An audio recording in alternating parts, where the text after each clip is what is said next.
Welcome to MyBookie.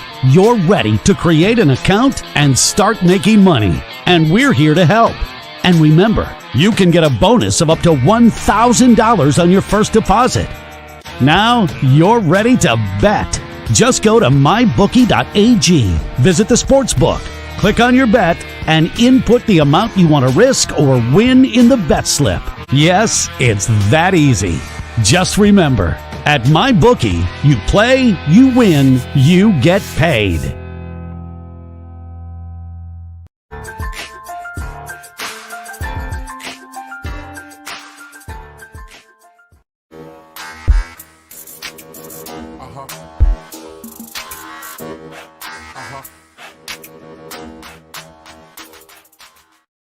At Amazon, we're pretty good at getting things done.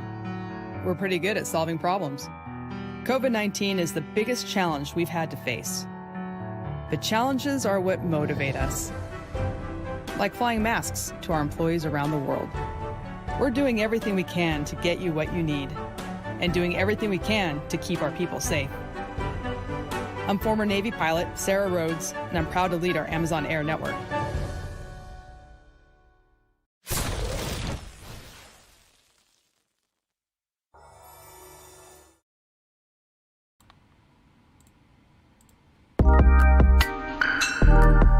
What is happening today, everybody? Welcome to my 143rd show on 12 Ounce Sports, Glenn's Dynamic Sports Corner. I hope you all enjoyed the Super Bowl, ladies and gentlemen. And a huge congratulations to the Tampa Bay Buccaneers and their entire fan base and Tom Brady. And let me just say this, it's a very good morning to the entire fan base of Tampa Bay. But you know it's also a very good morning for, I would also like to give a very special good morning to Micro Cavalis of the show, Mike Said It First, who is in absolutely wonderful, joyful mood today about the Kansas City Chiefs going down to the Tampa Bay Buccaneers and seeing all his salty tears about how Tom Brady gets no credit for being the GOAT and how he's the luckiest thing of all time. And everyone else in the 12 Ounce Sports thing yesterday is like, what's going on here? And I'm just sitting here like, I was waiting for this shot. Well, good morning to you, Mike. I hope you have a wonderful day. And no, I'm not being sarcastic about it. I'm being serious about it. Have a wonderful day. I just hope Tom Brady doesn't live rent-free in your head for the rest of the day. Also, because of how salty you were, I actually forgot to bring down a box of tissues onto my show. I probably would have virtually handed them to you to wipe away all those salty tears. Okay, enough of my jokes. Now let me get into the side of things here. And let me start with the Tampa Bay Buccaneers. But it's not about Tom Brady. I have to say, the Tom Brady Go Talk didn't lead today's show. Any of the shows that I watched. What did lead off today's shows was how about those Buccaneers defense? Pounding and pounding and pounding and pounding and pounding Mahomes into the ground. And that's one of the storylines. This is one of the most shocking results in the Super Bowl in a 31-9 win for Tampa Bay Buccaneers over Kansas City Chiefs since, and I'm going to say it, the New York Giants defeated the New England Patriots in that first Super Bowl. Yes, that was just as shocking, and I'll get to the New York Giants and Eli Manning's Hall of Fame candidacy later on this show. Okay, so let me calm down here a little bit, catch my breath and all that other stuff. In all seriousness, Devin White could have been the Super Bowl MVP. 12 tackles, 2 tackles for a loss, and an interception to seal the deal. That defense, a game plan, great adjustments by defensive coordinator Todd Bowles. No doubt in my mind, what a fantastic job he did to get things That's what you call making adjustments and watching the tape of what you did wrong in the first matchup. And credit to Antoine Winfield Jr. Yeah, I know what that taunting penalty did was wrong. But I guess it was all worth it. I would have probably done the same thing myself. Tyreek Hill did the same thing to him on a touchdown piece out, and then the other thing him. And it got chippy. The Tampa Bay Buccaneers defense won them this championship. And I'm going to have a special guest on Thursday's show. A Tampa Bay Buccaneers fan that will be coming on this show on Thursday. And he'll be talking to me about that Tampa Bay Buccaneers Super Bowl. But there's another special guest that I will be having on later on today. And I'll get to that more later on this show. So back to the Tampa Bay Buccaneers defense. I got a text from that friend last night. He said to me, defense wins championships. I told him, yeah, that defense did win you guys the championship because of the way they played. They were good on offense, too. They ran the football efficiently with Leonard Fournette. And they could probably run it back next year. But you know how hard it is to go back-to-back every single year. It ain't an easy task. Simply not an easy task. And there's also another question we have to ask ourselves this morning. What was Bill Belichick thinking? Bill Belichick has only had 2 winning seasons without Tom Brady. 2. One with the Cleveland Browns. And then Matt Castle at 11-5 with the New England Patriots. And Bill Belichick did win 2 titles, Super Bowls, as the defense coordinator with the New York Giants. Did? Well, what else, as a head coach, has he done without Tom Brady? I know he has the 6 Super Bowls, and that's going to get him Hall of Fame. We can't deny it.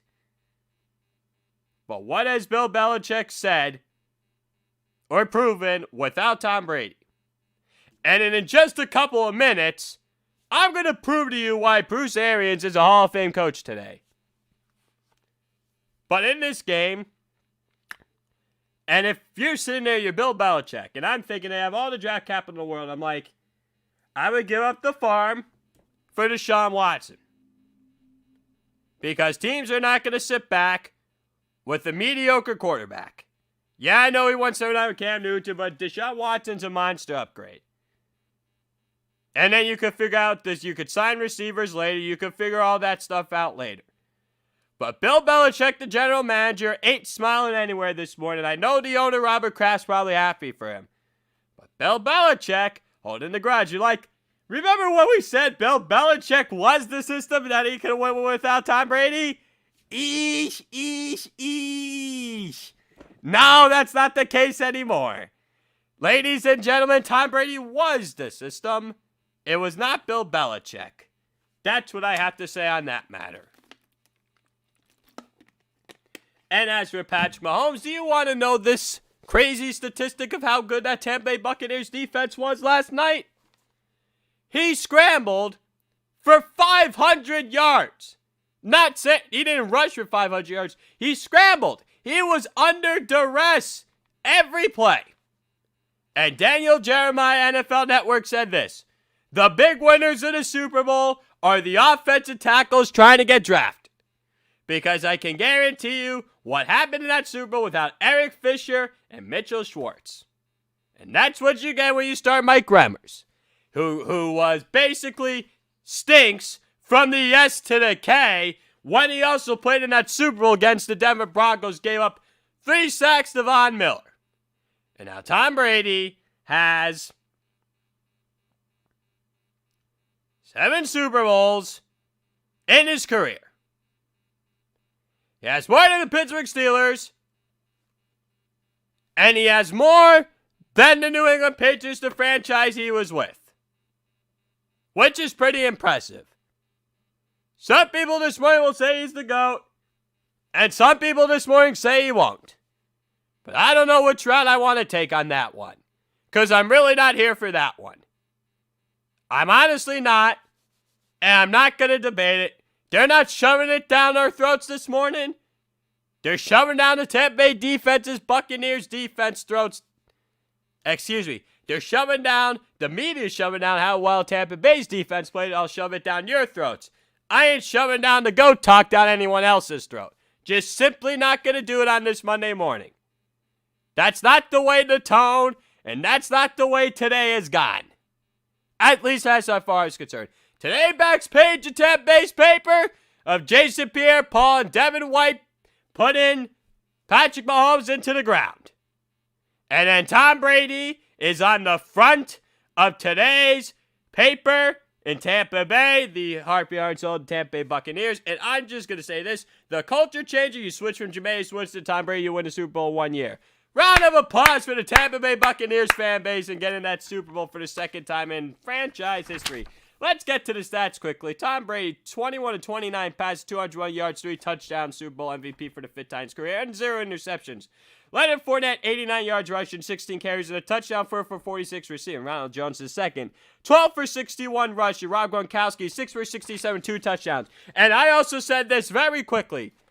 Put Travis Kelce, the greatest, they want to say Travis Kelce, greatest tight end of all time. Put that to rest. Rob Gronkowski is the greatest tight end I've ever seen of all time. He can block, and he can catch. He can line up on the outside and be a freak. He's better than Tony Gonzalez and Shannon Sharpe and whoever else has played the tight end position. Rob Gronkowski is the greatest of all time. Case closed. Mike Evans, 1 for 31. Cameron Brate, 3 for 26. Antonio Brown, 5 for 22 and touchdown. Chris Godwin, 2 for 9. Patrick Mahomes, 26 of 49, 270 yards, 2 interceptions, 33 rushing yards on 5 carries. Clyde Edwards-Helaire, 9 for 64 rushing, 2 for 23 receiving. Travis Kelce, 10 for 133. Tyreek Hill, 7 for 73, 1 for 5 rushing. Sammy Watkins, 1 for 13. Demarcus Robinson, 1 for 11. Darrell Williams, 2 for 10 rushing, 2 for 5 receiving. Darrell Williams was 2 for 10 receiving, 2 for 5 rushing. McCall Hardman Jr., 2 for 4 receiving. Byron Pringle, 1 for 3. Hardman Jr. was terrible, and all these other receivers are basically, the truth be told, was non-existent. All right, let me get into my next segment here. Bruce Arians' legacy. And I thought about this last night. Everyone wants to talk about Andy Reid as a head coach. Bill Belichick. What has Bruce Arians done in his career? Let's see. His career record is 67, 44, and 1. He has this over 600 winning percentage at 603. So he wins 60% of his games. He's 5-2 in the playoffs, a 714 win percentage. He has 2 Super Bowls. One as a Pittsburgh Steelers offensive coordinator in 2009, and one as a Tampa Bay Buccaneers head coach. Let's see what he's also... he was also the 2002 Cleveland Browns offensive coordinator. Now let's take a look at all the records that he's done. 2012. This is when Chuck Pagano had to be sidelined due to cancer, and he went 9-3. 2013 becomes the Arizona Cardinals head coach, 10-6. 2014. 2015, 2016, 2017. All with the Arizona Cardinals. In 2014, 11-5. 2015, 13-3. Could have very well gotten the Super Bowl and won the Super Bowl had Carson Palmer's finger not been busted. How did he go 7-8-1 with a bad quarterback in 2016? And how did he go 8-8 with a bad quarterback in 2017? And how did he win 7 games with the turnover-prone Jameis Winston 2019, 7-9? And then this year, that was last year in 2019 and 2020, 11-5 with the Tampa Bay Buccaneers. So Bruce Arians is a Hall of Fame coach. He is. He is a Hall of Fame coach. Look at those numbers. He won't get in the Canton. That Super Bowl, him winning that Super Bowl, officially seals the deal with him being in the Hall of Fame. Just a matter of when he's going to get in. And I'm not sure the criteria for coaches are, or owners for that matter, but I know players got a different criteria. And let me get into my next segment. Eli Manning Hall of Fame. And I said this last night. the more Tom Brady wins the Super Bowl, the better Eli Manning looks in getting the Hall of Fame. And ladies and gentlemen, Eli Manning, and I'm going to say this on the air right now, Eli Manning is a first ballot Hall of Famer, and I never thought I would have been uttering those words on my show. Eli Manning is a first ballot Hall of Famer. And I've had talks with people about this yesterday and today. Waiting for some New York Giants fans to get back to me on it. But I've also known some non-New York Giants fans that have also gotten back to me on it as well. The fact that Eli Manning not once, but twice, beat Tom Brady in a big game makes him that much more Hall of Fame worthy. Yeah, I know he went 117 and 117 in his NFL career. I get it. And I know he led the league in interception a few times. And almost hit rock bottom until wide receiver Odell Beckham Jr. came in saving his career. I understand that. But the fact that he won the big game twice, and the fact that we judge people in the Super Bowl alone is the determining factor why Eli Manning will be a first ballot Hall of Famer. This is not me. I'm not making this off emotions. Although, maybe a New York Giants fan being based off emotions, I guess kind of helps a little bit. But the truth be told this morning, Eli Manning is a first ballot Hall of Famer. And the fact they somehow beat Tom Brady twice, the world may never know to this day. You know the old thing? How many licks does it get to the center of a Tootsie Pop? The world may never know. That's the answer to this when it comes to Eli Manning and how they won the Super Bowl. Not once, but twice. Eli Manning is a first ballot Hall of Famer. And I know I'm going to probably get some hate mail from whatever friends, whatever, this and that, the whole 9 yards. But this is not only me this morning. There are other people today that say that Eli Manning is a first ballot Hall of Famer. New York Giants Post, non-New York Giants Post, and Eli Manning was the #1 trend on Twitter last night, other than Bill Belichick. When Eli Manning is the #1 thing trending on Twitter, you know he's a Hall of Fame quarterback. You know someone had to start it. And I guarantee you that it is the big talk today on New York radio stations. And there are no questions asked about it. And I guarantee you, I'm surprised no one brought it up on any shows. But Eli Manning is a first ballot Hall of Famer. And do I think he's more talented than Ben Roethlisberger, Pittsburgh Steelers, or Philip Rivers, Los Angeles Chargers, or Indianapolis Colts, and also played with San Diego Chargers career? Probably not. But beating Tom Brady alone twice in the Super Bowl is going to get him in the first ballot Hall of Famer. That's what I have to say. And I'm sure I sound like a broken record with it. But I'm telling the truth here. And I know, you know the old phrase, the truth doesn't care about your own feelings? That's the phrase that I'm going to be using here when it comes to Eli Manning. And I know Peyton Manning being him a couple of times in the playoffs too. Seemed like that was the kryptonite of Tom Brady was the Manning family. But I'm just seeing what I see here today. That's all I can say. I don't see anything else. And I know probably someone in the 12-ounce sports group chat right now is probably laughing at me. But that's fine, that's fine. You could debate this all you want. And I said that in the group chat last night as well. And the story and the narrative is probably going to continue maybe for the rest of the week. But that's all I have to say on the matter for now. Use promo code 12OunceSports, all caps, with a deposit bonus up to $1,000 for my bookie. We are live on 12-Ounce Sports in around 23, 24, 25 minutes from now.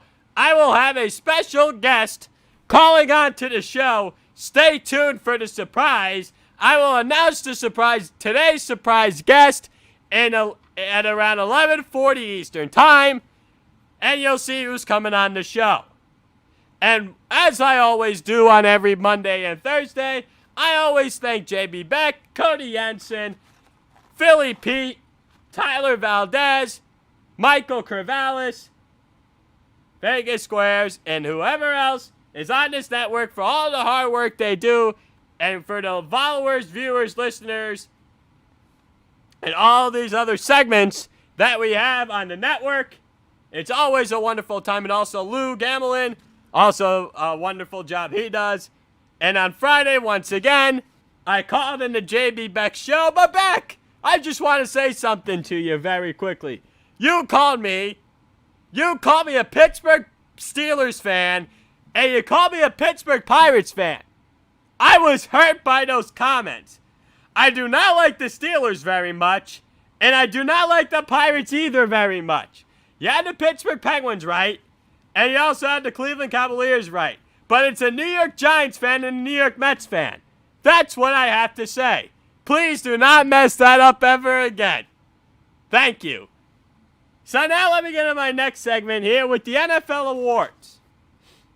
So I thought with the NFL awards show that was this past Saturday night on CBS, I thought that Steve Harvey did a great job hosting the show. So here are the winners of this year's awards, and let me give you my thoughts on them. So the MVP, quarterback Aaron Rodgers, Green Bay Packers. Right move and no errors here. But the one thing that we can all take away from this is that a lot of people loved his speech because of the engagement to Charlene Woodley, who used to be on that show of The Secret Life of the American Teenager. Like, what? Aaron Rodgers is engaged?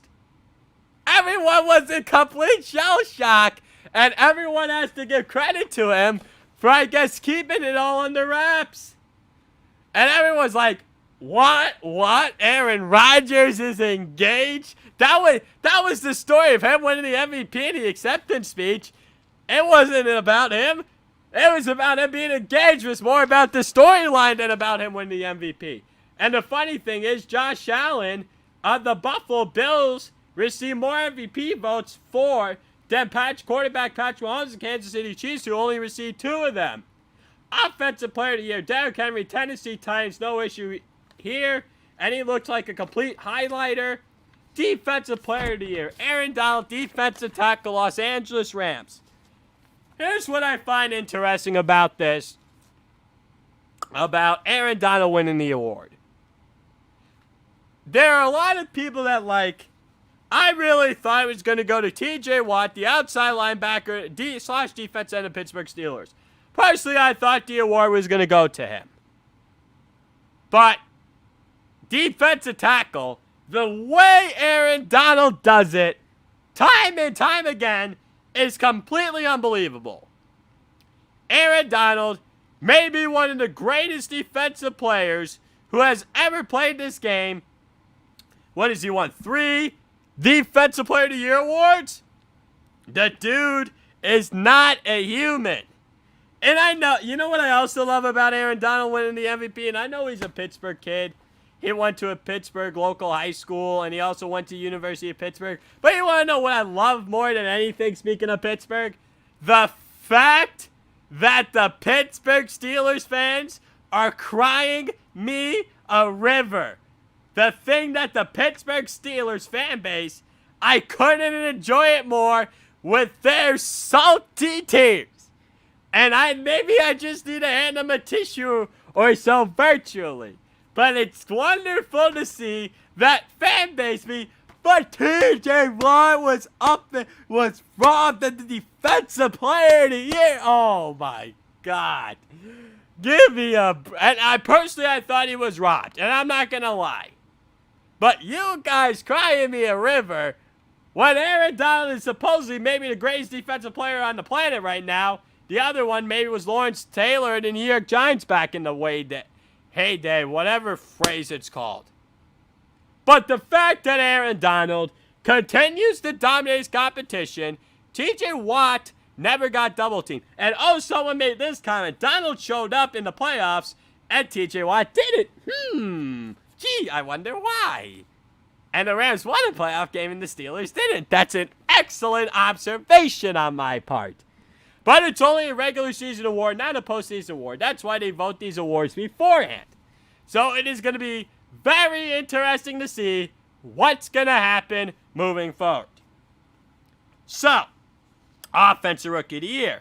Justin Herbert, quarterback, Los Angeles Chargers. He won the award over Minnesota Vikings wide receiver Justin Jefferson.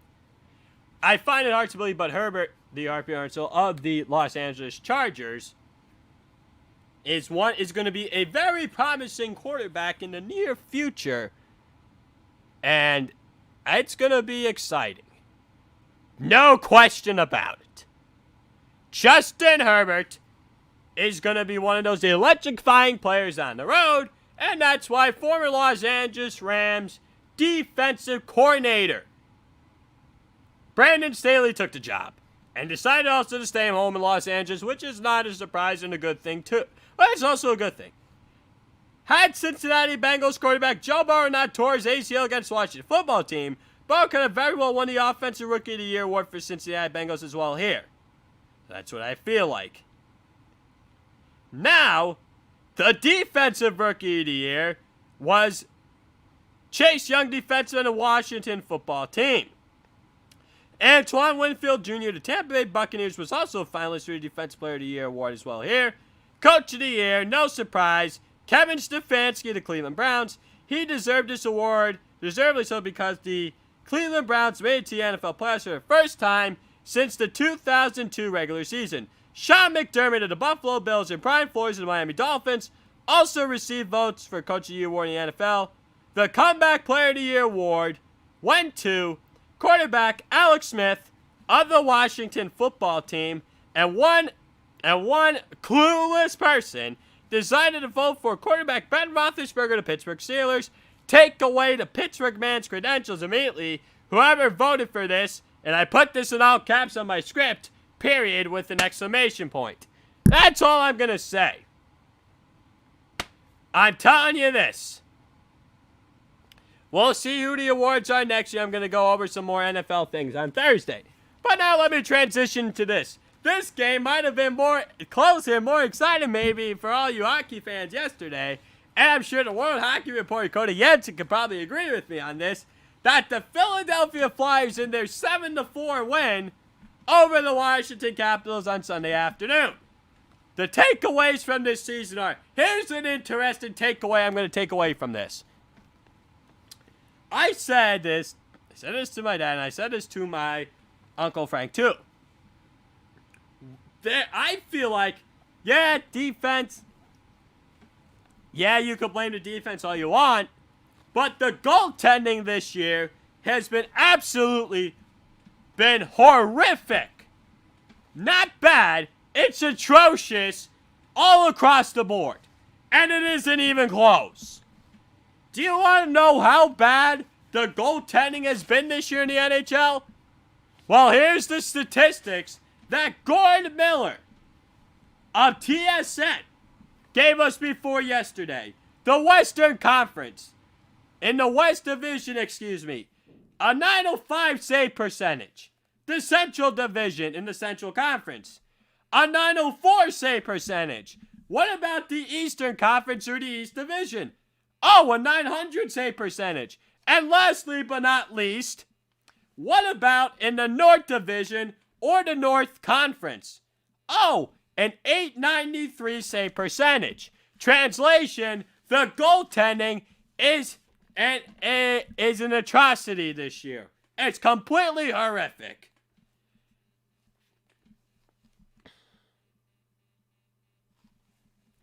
So in this game, the first period goals for the Washington Capitals, they were scored by Alex Ovechkin on a power play at the 11-11 mark in the first period, assisted by Tom Wilson, Lars Eller. That top line of Tom Wilson, Alex Ovechkin, Nicholas Backstrom completely dominated the hockey game. Other goal in the first period for Washington, Tom Wilson 16:36 mark, assisted by Nicholas Backstrom, Alex Ovechkin. Philadelphia's lone goal in the first period. Scott Laughton, 18:33 mark, assisted by Eric Gustafsson and Joel Farabee. Second period goal, Scott Laughton strikes again at the 2:29 mark, assisted by Joel Farabee, James Van Riemsdyk. And Van Riemsdyk has been exceptional for the Philadelphia Flyers this season. And speaking of, I'll get to that in a minute, Washington Capitals, Alex Ovechkin to 408 mark, assisted by, once again, Nicholas Backstrom, Tom Wilson. Philadelphia Flyers on a snipe from the top by Robert Haig at the 750 mark, assisted by Nicholas Abu-Kubel and Sean Couturier, who made his first game back in quite a while. And let me just say something about Sean Couturier. Sean Couturier needs to add the C on his chest. Let me just put that out of the way right now. Sean Couturier deserves to be the captain of the Philadelphia Flyers over Claude Giroux, and I simply do not understand that. Maybe Philly Pete could agree with me on that segment.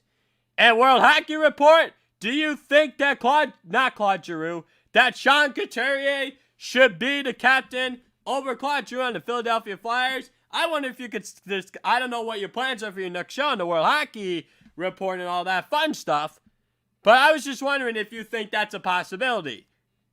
So, other goals in my Philadelphia Flyers second period, James Van Riemsdyk, 16:36 mark, assisted by Felipe Myers, and I like Myers on the back end a lot for the Flyers. I think he's one of the better young defensemen on that team and in the NHL. Washington tied the game at 4. Nicholas Backstrom, 19:03 mark, assisted by Alex Ovechkin and Tom Wilson. Third period goals. Philadelphia Flyers, Sean Couturier, 31 seconds into the third period in this mark, assisted by Michael Raffl and Justin Braun. Philadelphia Flyers, Scott Laughton, 17:51 mark, assisted by Joel Farabee and Michael Raffl. Philadelphia Flyers, Sean Couturier, 18:38 mark, empty net goal, assisted by Ivan Provorov and Justin Braun. Carter Hart recorded 33 saves. For the Philadelphia Flyers, Vitek Vanacek recorded 10 saves for the Washington Capitals. He was pulled in the second period in favor of goaltender Craig Anderson, and he finished with 6 saves for Washington. And the thing is that centerman Evgeny Kuznetsov and goalie Ilya Samsonov is still on the coronavirus list. Now transition to my next segment. Trevor Bauer signs with the Los Angeles Dodgers and holds the New York Mets hostage. Here we go. But before I start this, use promo code 12OutSports, all caps, for deposit bonus up to $1,000 for my bookie. Let me just breathe and relax a little bit. So, Trevor Bauer signing with the Los Angeles Dodgers and holding the New York Mets hostage. And here's my thoughts. Well, it appeared as if starting pitcher Trevor Bauer was going to head to the New York Mets and reunite with former Cleveland Indians teammates starting pitcher Carlos Carrasco and shortstop Francisco Lindor. But he held the New York Mets hostage, and so did his agent Rachel Luba. There was a whole marketing issue that appeared.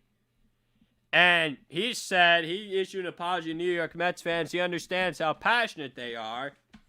And he didn't realize that his marketing team posted an LFGM Bauer thing on the Linktree page, and then they all taken down. And they used basically the New York Mets offered him a 3-year, $105 million deal. But then he goes to the Dodgers, takes a 3-year, $102 million contract. I mean, I think that's playing games with the Mets a little bit. I mean, I guess we could accept from a New York Mets fan's standpoint of an apology. Some people won't forgive him. I'll forgive him. But the fact of the matter is, what exactly happened? Because I do know sometimes, and this is why people should not be in charge of other people's accounts. When you let people be in charge of other people's accounts, stuff like this will happen. Where you don't want stuff posted, And then you find out it happens, and then you have to apologize for them. But in reality, it's the other person's fault. But it's not your own. It's like, I don't think Bauer got hacked. But it was definitely an error on his marketing team's part. For sure. And also another thing I said, called on the JB Beck show on Friday with the janitor. And I'm like, does there need to be a salary cap? I think there does.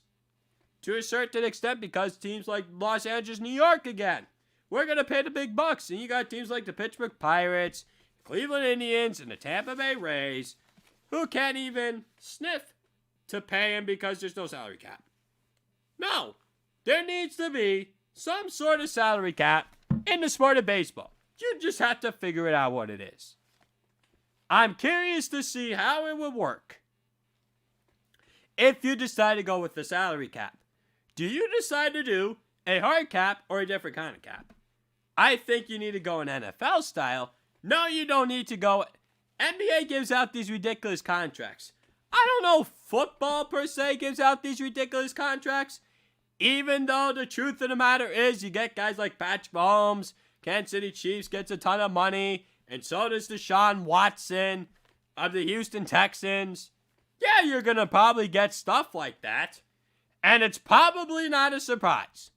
But you better figure out how you're going to fix the salary cap in baseball.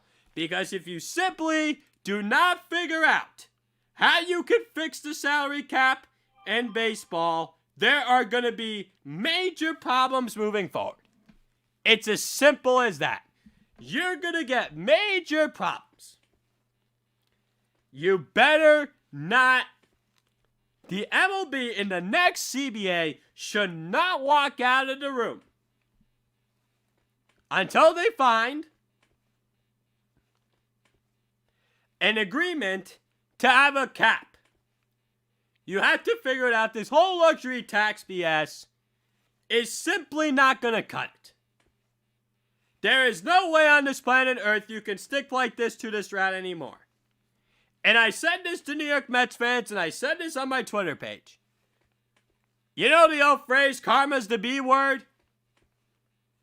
Let me just say, in the NLCS, Los Angeles Dodgers versus New York Mets, and Francisco Lindor, the shortstop, hits a grand slam off his starting pitcher, Trevor Bauer. Could you imagine the uproar and the outrage that would happen? It would, excuse me, let me regather my thoughts. If that were to happen, that would be utterly chaos and all the drama and hype we are living for. And there are New York Mets fans or any other baseball fans like, we need to find a new villain. The Mets need to find a new villain because there's no villain of the Wilpons anymore. And I'm just sitting here and spinning out facts. So let me get into, and I thought this was a weak move on Trevor Bauer's part because he pulled a Kevin Durant from the Oklahoma City Thunder to the Golden State Warriors to join a loaded baseball team and the Los Angeles Dodgers projected starting rotation. Number 1, Rocker Buehler. Number 2, Trevor Bauer. Number 3, Clayton Kershaw. Number 4, Dustin May. Number 5, David Price.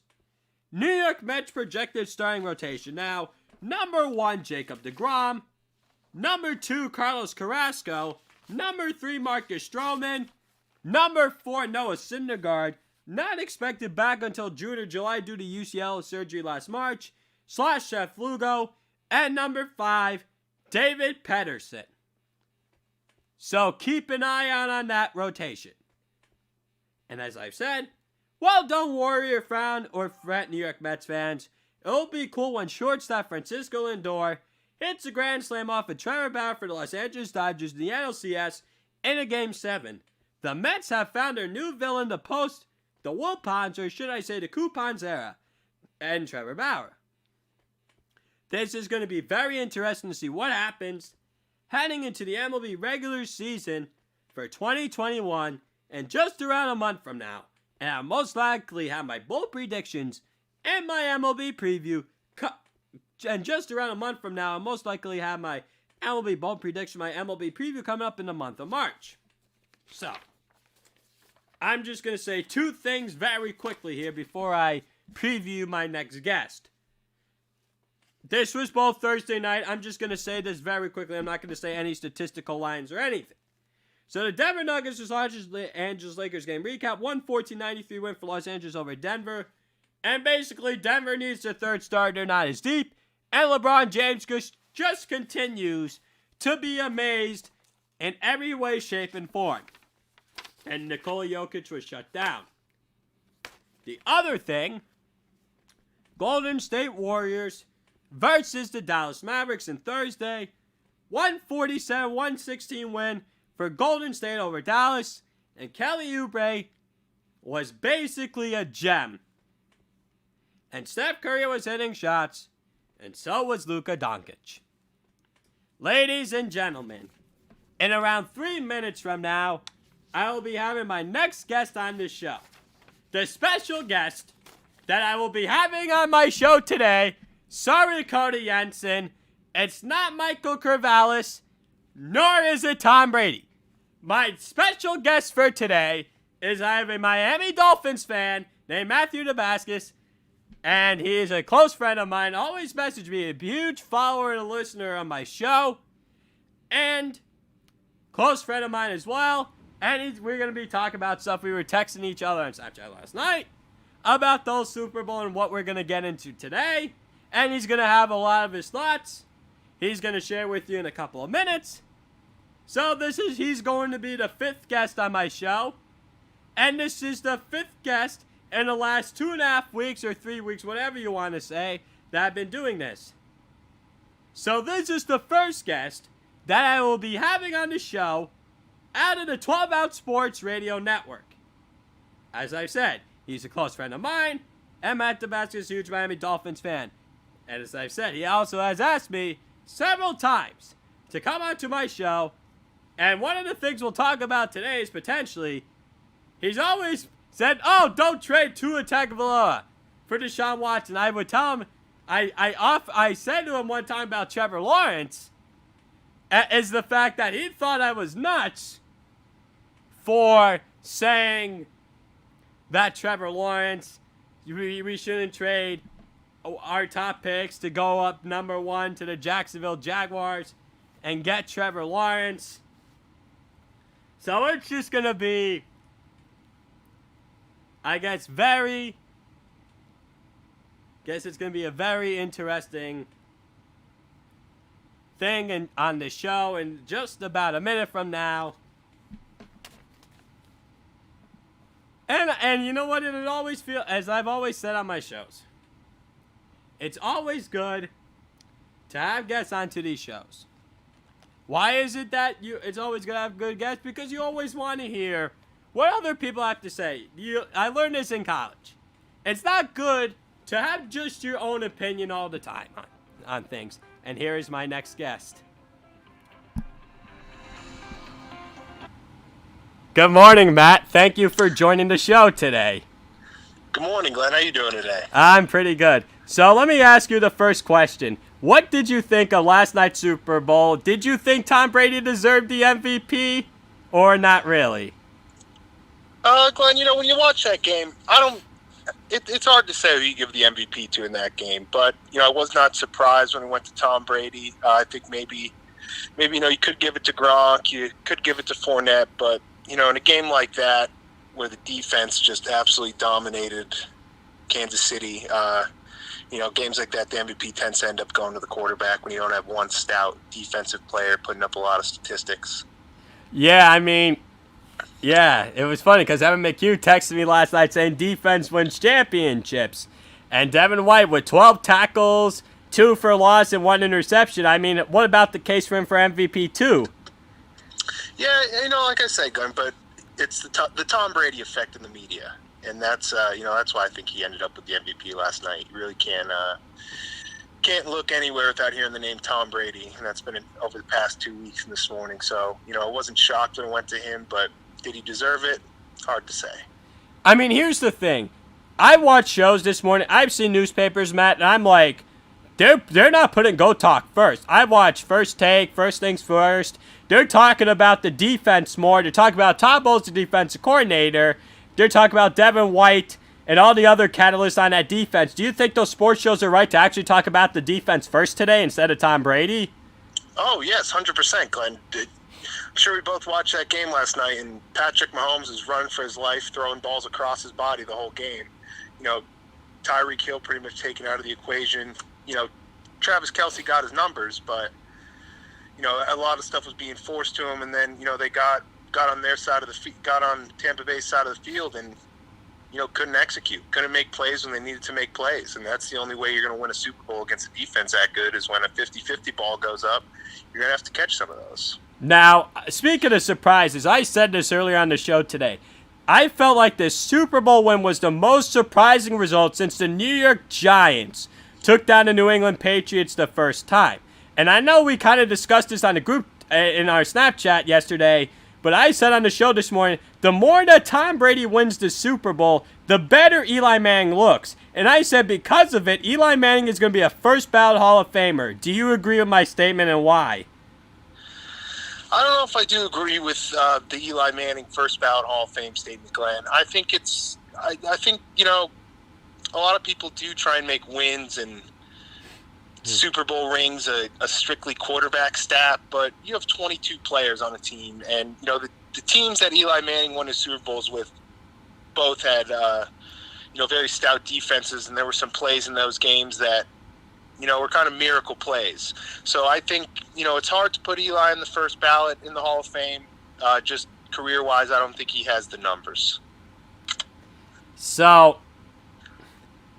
I'm just watching the Super Bowl, and it's just like I'm just like, because now you have Tom Brady moving. You have Tom Brady moved from New England to not Arizona, to Tampa Bay, and then you also have other quarterbacks that move, like Matthew Stafford from Detroit to Los Angeles. And I know you've been very critical to me time and time again in text messages about saying that the Miami Dolphins should not move on from Tua Tagovailoa. But now that you've seen what happened, they are very close to winning. Now do you trade Tua Tagovailoa for Deshaun Watson? What's the deal with the Miami Dolphins from your standpoint, and what's the fan base's standpoint? I want to hear your standpoint first on it, and what does the fan base say? Well, I think I'm in the minority in terms of, you know, what the Miami Dolphins fan base thinks about what we should do. I'm not going to totally go against trading for Deshaun Watson, but after seeing what Matt Stafford went through, you know, I would consider trading our 2 first-round picks this year and Tua for Deshaun Watson. I would do that, but I wouldn't feel comfortable going anything more than that, and I just don't see the Texans taking anything. I don't see them taking. They would want more than 2 first-round picks for Deshaun Watson, especially after what Matt Stafford just went for. And I could definitely agree with that. But is there something with the Miami Dolphins organization, because they acquired 2 draft picks from the Houston Texans? Do you think the Dolphins are like, nah, it's your fault for giving us that draft capital in the first place? We're not going to give it back to you guys? I could see that, because Miami's one of the youngest teams in the league, and I don't know if this is necessarily the time we want to move on from Tua right now and take on a contract from Deshaun Watson. We have 2 on this rookie deal, coming off an almost career-threatening injury last year on a COVID year. Let's give Tua some more time to work out. Let's develop some more talent around him, and, you know, use that. And in the next couple of years, I think you'll see the Dolphins being a legitimate championship contender. And I know it's far away, and I know Brian Flores was a candidate for the year for a head coach, and I know it went to Kevin Stefanski, Cleveland Browns, and it also went over Sean McDermott, Buffalo Bills. And speaking of coaches, I said this morning, hey, you want to talk about – everyone wants to talk about Bill Belichick, and everyone wants to talk about Andy Reid. But what about Bruce Arians? Is he finally a Hall of Fame coach? You know, Glenn, I think he does have the resume, especially after what you saw last night.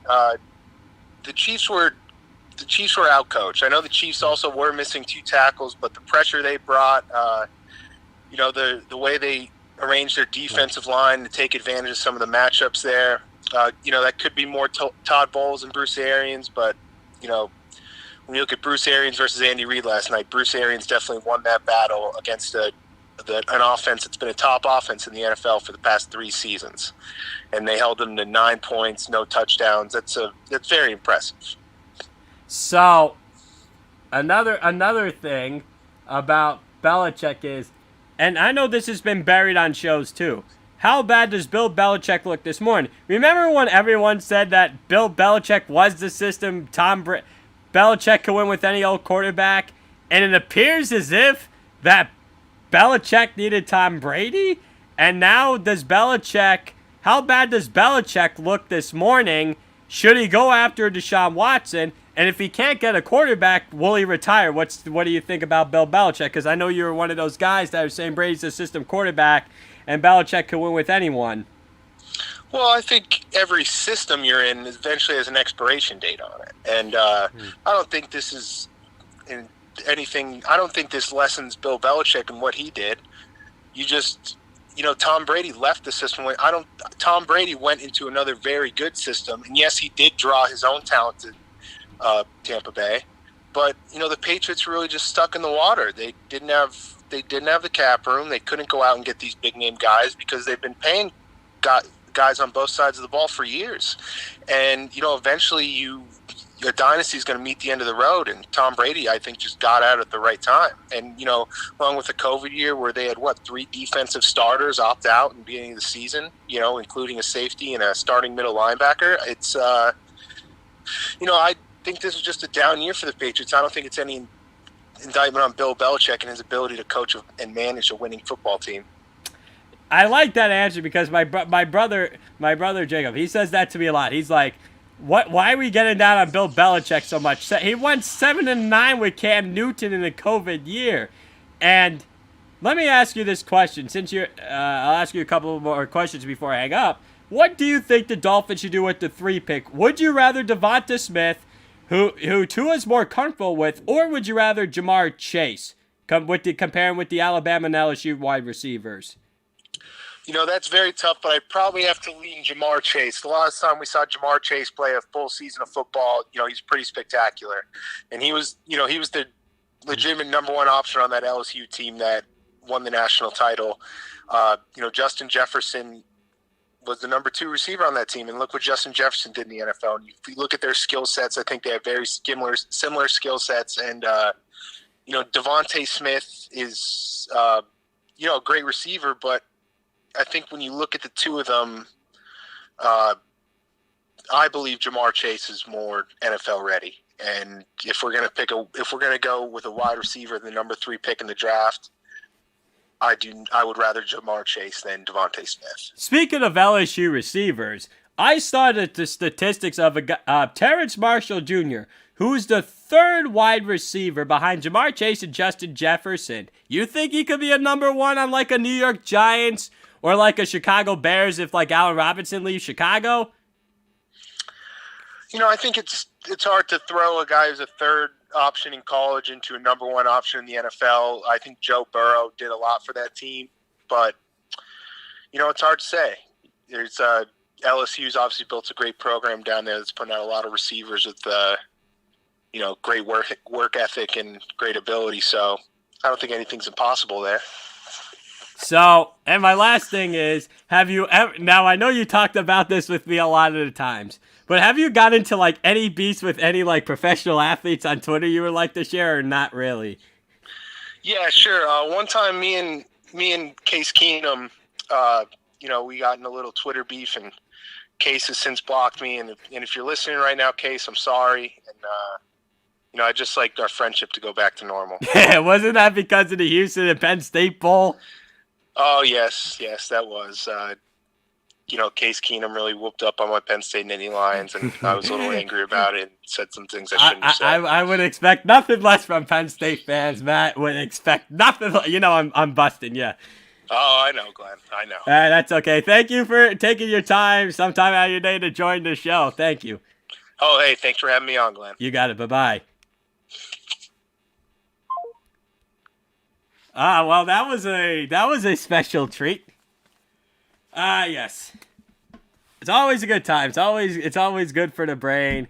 It's always good to talk to other people live on the show.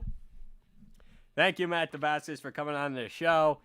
And on Thursday will be another special guest. I'll be having another Tampa Bay Buccaneers fan, Evan McHugh, another close friend of mine, will be coming on the show on Thursday. And then I'm hoping for next Monday, former Wyoming Valley West High School football coach Patrick Keating will be joining me.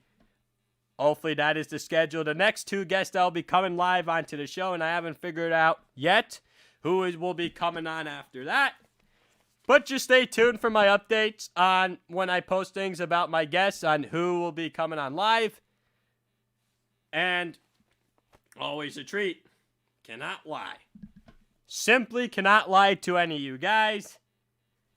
And yeah, it's always special.